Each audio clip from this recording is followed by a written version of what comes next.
Hey guys, Selbs here. I'm just going to do a quick shoe review for you. So lots of people have been debating what's the best parkour shoe, grip versus weight versus durability versus how much impact it absorbs on landing, things like that. So when I first started doing parkour, these are the type of shoes I used, 510 Freerunner. Very, very grippy.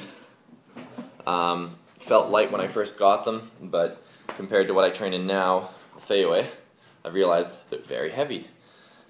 You don't really necessarily think of that when you're doing parkour. Like one of my friends said, you're not running around going, oh, these shoes are heavy. But it's things like when you're doing precisions, you got to remember they're thicker on the bottom. You can't feel your landing as much, and you're using more proprioception to know how you're landing, where you're landing. As where with the shoes like the Fayaway or shoes like the KO, you feel everything. You feel the landing. It's like a sock, but grippier. So it's more for experienced parkour athletes. When you've been doing parkour for years and your feet are strong and you've worked your way up to really thin shoes, I highly suggest using a thinner parkour shoe. You'll feel more, but you can build your way up to that. If you're using proper technique on cats and things like that, you're not going to break your feet. If you're landing properly, you don't need a big insole or anything to absorb the impact. For expense, you buy one pair of these online, you're paying over $100. You buy... For $100, you get 2 to 3 pairs of these, depending on where you order them. I think I paid $25 before shipping for these. So I'll compare some durability. Just a moment. So here's a newish pair of the 510 Freerunners. Bottoms are pretty damn good shape. For me, that part went first right there. You can see there's a little mark there. And it's my right foot, so that's my takeoff for wall runs and everything, so it's a little more worn out. I trained in these maybe only 5 times, so not very many times. These I trained in for about 4 months, 5 months, not even. You can see the bottoms are completely destroyed. The tops are pretty damaged too. I obviously can't use these anymore. They're too wrecked unless I pick up the repair kit for 510s. It's just a paint on sticky rubber. You can try and fix your shoes, but I wouldn't bother. Then again, if you're paying $100 for them, might be worth it. Here's the durability of the Fayaways. Got a big pile of Fayaways here. So here's my first pair that I ever used. I actually recently tried and revamped them with some cement, rubber cement that I picked up at the dollar store for pretty cheap. They're in relatively good shape. I can still train in these, and I trained in these longer than I trained in the first 510s there. So they're in better shape than the 510s were. Like I said, much lighter shoe, very bendy. You feel everything. They're not good for absorbing impact and stuff like that.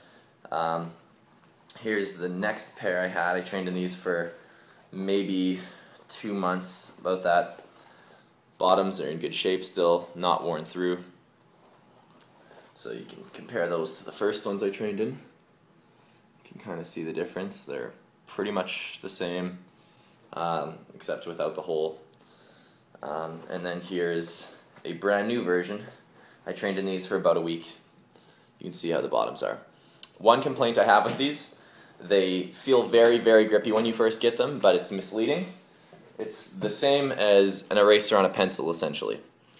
It'll grip really well, but when you apply any pressure, it'll come off. So I went for a pop palm flip outside in my Fayaways when I first got them because they felt so grippy. And what happened is they grip the wall perfectly, but then they slide off and you can see the bottom of your shoe stuck to the wall because it comes off. Once you wear them in a little bit for a few weeks, that stops happening, and you end up with them being a little more like this. They're pretty grippy still. I really like them. I just tell people to be careful when you first get them because, like I said, it can be very misleading. As far as absorbing a decent amount of impact so you're not completely destroying your feet when you screw up on Kong precisions and things like that, KOs are awesome. They have quite a bit of foam here, absorbs tons of impact. Very grippy here. One thing I don't like is I don't like the arch support thing in the middle. I like a flat foot shoe in case I land more on my arch, which I know that's not right. You're not supposed to do that. But I like grip all over the whole thing, especially for rail work. If I'm going to be running around on rails and doing rail precisions, I like this to be rubber right through. So that's one complaint I have about the KOs. Other than that, the KOs are pretty much the same concept as the Kalenji Success. That's at Illabaka, and all those guys training in the UK. They stand by it. I haven't actually tried the Kalenjis, but they're supposed to be very good. So this is one of my favorite shoes for parkour and free running. If you're starting out, if you're new, I highly suggest these. Order these. They're great for training, weight training, and everything too. They're very, very light. I would say they're about the same weight as a FAOA. Very light shoes, both of these. The 510, significantly heavier. I would say the 510 weighs about the same as a pair of KOs and a FAOA together. So, I mean, you can't even compare them for weight. Even though everyone says the 510s are quite light, which they are for how big they look, they are quite light. As far as 510 goes, they also make the 510 Chase, which a lot of people have told me they're very, they fall apart very easily. One guy I know actually got a pair, and they fell apart before he could even start using them. They fell apart within a week, where the whole shoe was actually ripping in half and the sole was coming off, and it was really bad. Another buddy of mine, he really loves them. I tried on his pair and did a wall run. Never been able to wall run like that before. They're fantastic, very grippy shoe. They all use the stealth rubber, so very good rubber, very, very grippy. For price, these, Walmart, $12. You can go to Target and other stores like that. You can pick up a pair of these for $12, $10 to $12 for these types of shoes. They'll probably fall apart a lot quicker than your other shoes, but they're very, very, very cheap. They're lightweight, they're relatively good grippy, relatively good grip. These shoes here, KOs again, these ones are fairly worn in, maybe 2-3 months of training in those. These ones are in a little better shape. Stack of shoes here. Don't ever buy these for parkour. This is a common mistake that everyone makes. You read the Nike Free or Nike Free Run and you go, oh, free running shoes, no way, I didn't know Nike made those. They're good for weight training, running, things like that. Parkour, they'll fall apart in a week. They're pieces of shit. Don't buy them, please. You're just making a big mistake and wasting money if you buy them. Overpriced, they're junky shoes. They fall apart really quick. They're not grippy at all. They're not even, I don't think this is even rubber on the bottom. They're kind of just like foam on the bottom. There's nothing to them. They're really crappy, cheap shoes. Don't buy them. If you're looking for a shoe to strengthen your foot and to practice like that whole outdoor free running type concept, running, you always see the commercials where they're running through grass trying to strengthen their arches and everything. Get Vibram 5 Fingers. Vibram 5 Finger is basically the same shape as your foot. It's the toe shoes that you always see. Adidas makes a pair too that's kind of similar, and those are great for strengthening your foot. I think the Nike Frees are just a waste of money. So yeah, I don't know. I still use them when I go to the Y and do weightlifting and stuff. I just would never suggest them for parkour. Yeah, so that's it for my shoes. I used to have other pairs too. The Adidas Tracer was made a while back. Urban Free Flow sent me a pair, and they were awesome shoes. I guess they never got produced though. They're not making those. I just got to try the prototype, and they were awesome. I loved them, and I wish I could have another pair, but they had amazing grip. They're relatively light, and they were just great shoes.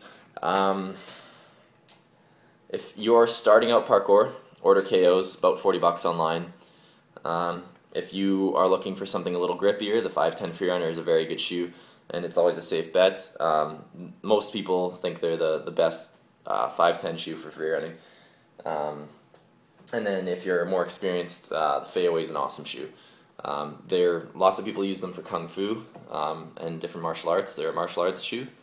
But yeah, they're fantastic. They're very, very light. And if you're more experienced in parkour, you can use them and you can get away with it without completely destroying your feet. If I had to pick my favorite aspects of each shoe,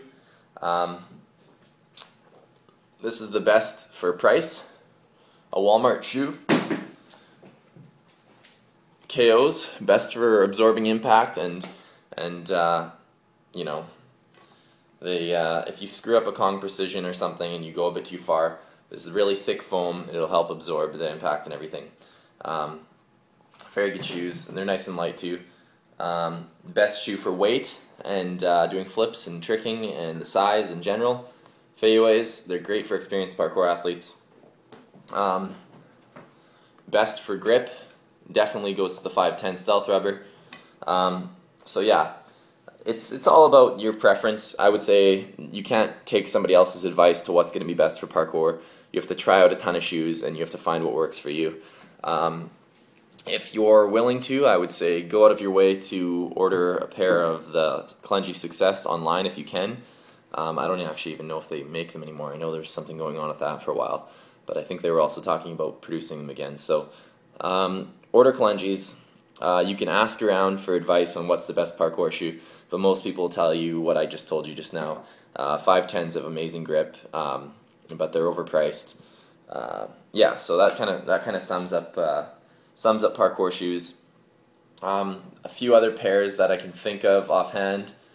Oh man, there's that one shoe there, K-Swiss Ariake, something like that. They were doing all this commercial advertising for parkour.